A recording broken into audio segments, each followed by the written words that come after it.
What is up, guys, and welcome to my review of It's Me, Billy, Chapter 2. And this is the second part of a series of fan films that is created by friends of the channel, Dave McRae and Bruce Dale. The first part came out, I believe, in 2022, and now we finally have the ending of this continuation of the original Black Christmas. Now, Black Christmas is one of my absolute favorite holiday horror films. It is my favorite Christmas-themed horror film. And as much as it survives very well as this one and done, this standalone film that has this open-ended, ambiguous conclusion, I have really enjoyed what Dave and Bruce have been able to do with these films as far as continuing on from that story and pushing things into some new, interesting directions while always maintaining that respect of the original vision, the original style, and not stepping on anything that is so wonderful about that original film. And if you're a fan of Black Christmas, you of course have seen the two remakes, and we had Black Xmas, I think in like 2006, something like that. A movie that I did not like at all when I first watched it, but grew on me significantly after the existence of the 2019 Black Christmas film, which is just absolutely one of the worst pieces of shit movies that I've ever seen in theaters. So I've gained a little bit of appreciation for what they were able to do with Black Xmas, but regardless, Black Christmas is one of those properties, one of those franchises now that just never really was able to capture what I loved and what a lot of us love about that original film. And so sometimes when you have a property like this that has just been mismanaged and misused and bastardized by the studios a number of times, it's good to have it back into the hands of actual fans and see what people can do with this story who actually love and respect the source material. And so if you're a fan of Black Christmas, if you want to see what a few fans of that film can do with their own version of the continuation, I highly encourage you to check out both of these fan films. I will have the links to both of them down in the video description below. But specifically talking about It's Me, Billy, Chapter 2, the new release that has been upon us for a couple of hours now. Let's get into it. And the main thing that I love about both of these films is how genuinely impressive it is what these guys are able to do as far as bringing an actual professional studio level quality film to the world of fan films. Now, there are some really solid fan films out there that are able to achieve that, but for the most part, and this is not a disparaging remark, a lot of them are very much what you would expect when you hear the term fan film. It's a bunch of guys that just want to have fun. They want to make a movie. A lot of them are shot with phones and, you know, a lot of very low quality equipment just for people to have fun and do things out there to have fun with fans and to have fun with a property that they love. And what I love about what It's Me, Billy has been able to do is that they take it so seriously that they put the level of production into this that you would get from a Hollywood production, from the cinematography to the set design to the sound design and the mixing and the editing. This looks on par with anything that you will watch in the theaters and actually surpasses a number of films that we are subjected to in the theater. These guys do work in the industry, so they have a lot of that knowledge, and I love the fact that they utilize that knowledge. They grab professional level equipment, they go out and get professional actors, and they put this thing together as if there is some sort of studio backing to it, and that's the way that it should be. This is fans showing Hollywood you can do something like this without dumping millions of dollars into it, without bastardizing the source material. You can respect the original vision of a movie and just let a couple of passionate fans make these films, and you can get something on this level of quality for not near the amount of money that Hollywood continuously spends on these movies. The acting across the board is very good. You've got a lot more of the third act, like vengeful side of some of these characters, like Victoria Marrow's character of Sam. I really like being able to see what she can do now, where she was kind of the more innocent final girl in the first half. Now she actually has to kind of rise to the occasion and become the final girl.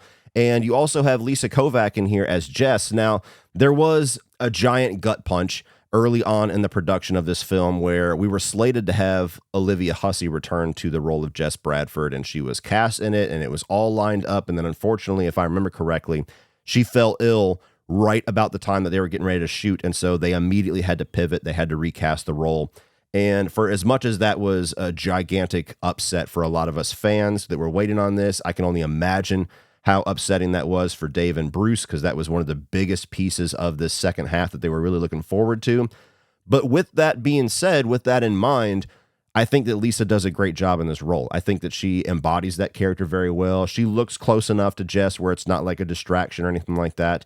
And so for what could have been something that very easily could have derailed this for a lot of us, I think that they picked up the pieces, they ran with it, and ended up doing very good despite that gigantic setback. You know, sometimes shit happens. When life gives you lemons, sometimes you got to say fuck the lemons and recast. And specifically talking about sound design, Dave McRae does all of the voice work in this movie as far as the Billy sound effects. So he is a working voice actor for those of you that aren't familiar with Dave.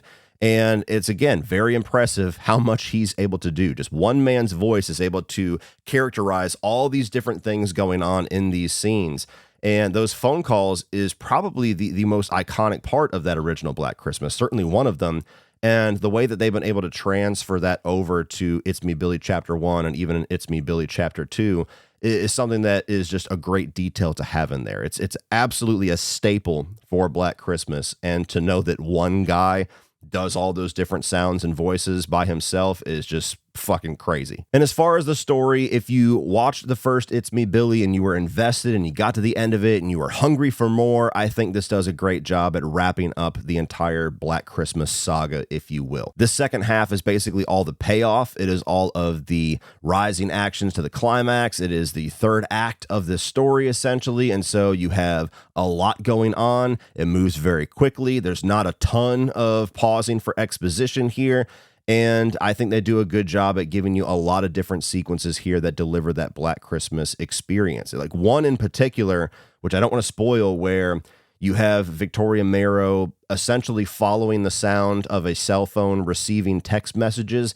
That entire sequence was really tense, and the way that they paid it off was great, shot well. So again, just so many different details in here that just, it makes me hungry to go and make a movie. When I see that these guys are able to do this just by getting a little bit of fan backing, getting people together, going off for a week or so and shooting this thing and making a reality, it just motivates the fuck out of me to do something like that. It's so awesome and impressive to see. And ultimately, what I enjoy now that we have the entire picture, we have the full package of this It's Me, Billy story, is that it provides a really nice alternate reality, which I think is very cool to have. There's a lot of us that just enjoy Black Christmas for what that original story is. They don't want a sequel. They don't want a continuation, a prequel, a remake, anything like that. They want the ambiguity. They want the question marks. They want the uncertainty at the end of it.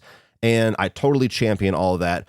But if sometime you do want to see where this story might have went, if you want to see a couple of people's idea of where that story could have gone, where these characters could have gone, answering a few questions that were left lingering by the end of that first film, I think this provides a nice little what-if scenario that most fans will really appreciate. Moving on to the mix, this is not a negative or a positive on the movie. It's just something that kind of has to be talked about. This is very much the second half of a story. So I do not recommend just watching It's Me, Billy Chapter 2. I know that sounds ridiculous, but you'd be surprised how many times I get questions like that. Like, do I need to watch the first one to understand the second one? Absolutely. In fact, even if you have seen It's Me, Billy Chapter 1, unless you have watched it very recently, I recommend watching Chapter 1 and then immediately playing Chapter 2, because these are both 45-ish minute fan films that come together to tell one entire story. They are literally one half, second half of one entire story.